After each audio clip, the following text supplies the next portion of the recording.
Global ஈக்வான் நிறுவனத்தின் கீழ் செயல்படும் சிறார் இல்லங்களில் நிகழ்ந்த பல கொடுமைகள் அடுத்தடுத்து அம்பலமாகும் என போலீஸ் கோடி காட்டியுள்ளது.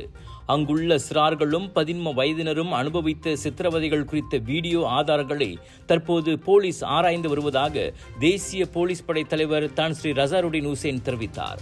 குளோபல் ஈக்வான் சிறார் இல்லங்களைச் சேர்ந்த 2 சிறார்கள் சித்திரவதை அனுபவித்ததை காட்டுவதாக கூறப்படும் 2 வீடியோக்கள் வைரலாகியிருப்பது குறித்து ஐஜிபி கருத்துரைத்தார். அவ்வீடியோக்கள் குறித்து விசாரணை நடத்துமாறு சிறப்பு பணிக்குழுவை தாம் உத்தரவிட்டிருப்பதாகவும் அவர் சொன்னார். வைரலான வீடியோவில் ஒரு ஆடவர் நெஞ்சில் கால் முட்டியை வைத்து அழுத்துவதால் வலி தாங்காமல் சிறுவன் அழுகிறான். மற்றொரு வீடியோவில் உள்ளங்கையில் ரோத்தானால் பலங்கொண்டு அடித்ததால் இன்னொரு சிறுவன் வலியால் துடிக்கிறான். ஓரின புணர்ச்சி, கொடுமை உள்ளிட்ட புகார்களின் அடிப்படையில் ஸ்லாங்கோர் மற்றும் நெகிரி சம்பிலானில் 20 சிறார் இல்லங்களிலிருந்து 402 சிறார்கள் மீட்கப்பட்டிருப்பது குறிப்பிடத்தக்கது.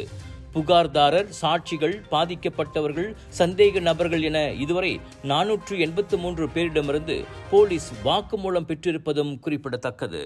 GM இந்தியன்ஸ் பிரம்மாண்டமாக வழங்கும் ஜோர் global mega Deepavali expo Valentine டாங்காபி ஜோர் பரு ஜோர் 20 29 செப்டம்பர் வருகிறது. அதிரடியான புதிய பூத்கள், புதிய பொருட்கள், தீபாவளி கலக்கட்ட தொடங்குது. அதிரடி சேல்ஸும் வருது. Big sale, big discount.